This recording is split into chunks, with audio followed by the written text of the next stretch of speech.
Radius server আসলে কিভাবে কাজ করে? এখন আমরা এমন একটা যুগে বসবাস করছি যেখানে আইডেন্টিফিকেশনটা খুবই ইম্পর্ট্যান্ট এবং প্রতিটা কাজের ফুটপ্রিন্ট রাখাটাও জরুরি, যেহেতু হচ্ছে সবগুলো কাজ আমরা ডিজিটাল ডিভাইস ইউজ করে শেষ করে থাকি। মোবাইল, ল্যাপটপ, ইন্টারনেট সবগুলো আমাদের দৈনন্দিন জীবনে সবসময় কাজে লাগে। তো ওয়ের একটা ফুটপ্রিন্ট রাখার জন্য, একটা ট্র্যাক রাখার জন্য, একটা লগ রাখার জন্য ইউজারের রেডিয়াস সার্ভার ইউজ করা হয়। রেডিয়াস সার্ভার ট্রিপলের উপর বেস করে কাজ করে। ট্রিপলে তিনটা টার্মকে রিপ্রেজেন্ট করে। ট্রিপলে ফার্স্টে হচ্ছে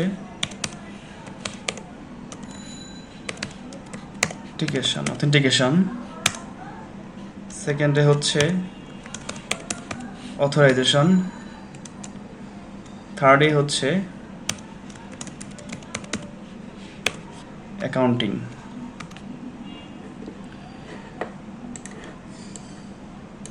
এই ট্রিপল প্রোটোকল ইউজ করেই এই বিভিন্নভাবে সার্ভিসগুলো মানুষ ইউজ করে থাকে। এখন যদি ট্রিপলের যে টার্মটা আছে অথেন্টিকেশন, অথরাইজেশন, অ্যাকাউন্টিং, এগুলো আসলে কীভাবে কাজ করে বা কী? অথেন্টিকেশন যে পার্টটা আছে এটা হচ্ছে একটা ইউজার কি অথেন্টিকেট কিনা, একে ভ্যালিড কিনা সেইটা মানে চেক করে দেখে। ফার্স্ট যেটা আছে অথেন্টিকেশন টার্মটা, ইউজারটা ভ্যালিড কিনা, এর পাসওয়ার্ডটা ভ্যালিড কিনা, মেনলি ইউজারটা ভ্যালিড কিনা সেটা চেক করে।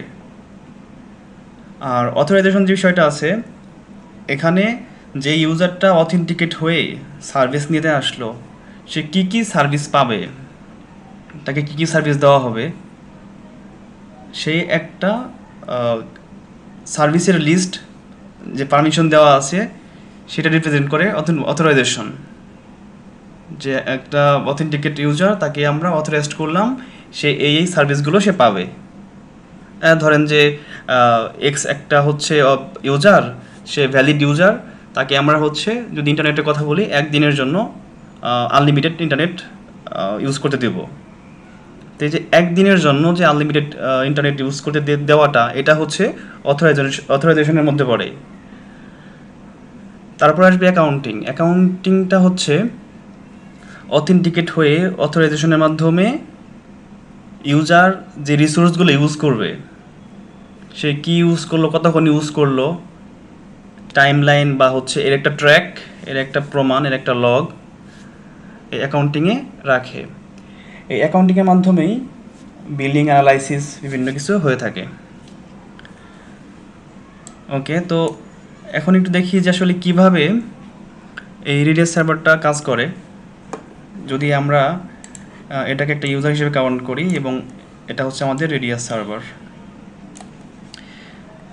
আর এটা হচ্ছে আমাদের রাউটার। এখন রেডিয়াসের সাথে এই যে কানেক্টিভিটি রাউটারের, এটা হওয়া যে অলওয়েজ যে রাউটার হতে হবে এমন কোনো কথা নেই। এটাকে আসলে বলা হয় ন্যাস।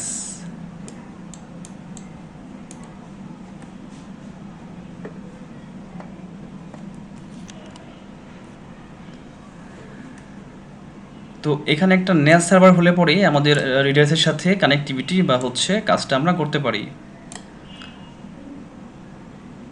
ন্যাসটা হচ্ছে নেটওয়ার্ক অ্যাক্সেস সার্ভার। কারণ যখন ইউজার রিকোয়েস্ট পাঠাবে, এই ডেটাকে ইউজার ধরলাম ইউজার ওয়ান এবং একটা পাসওয়ার্ড দিল হচ্ছে XYZ। এই ইউজারটা যখন তার ডিভাইসে, মোবাইল, পিসি বা ল্যাপটপ, যেখানেই তার টার্মিনালে লগ ইন প্রমোটে যখন তার ইউজার নেম এবং পাসওয়ার্ডটা দিয়ে সে সাবমিট করবে, তখন ফার্স্ট লেভেলে ন্যাসের কাছে আসবে। ন্যাস হচ্ছে ফ্রন্টলাইনার। এই ন্যাস হচ্ছে আবার এই রিকোয়েস্টটা ফরওয়ার্ড করে দিবে রেডিয়াস সার্ভারের কাছে। রেডিয়াস সার্ভার একটা রিপ্লে করবে। রিপ্লেটা হচ্ছে অ্যাকসেপ্ট অর রিজেক্ট।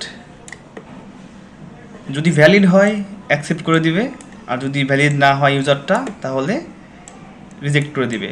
আর যখন রিজেক্ট করে দিবে তখন এই ইউজারটা আর কোনো সার্ভিস এই ইউজারের ক্রেডেনশিয়াল দিয়ে সে পাবে না।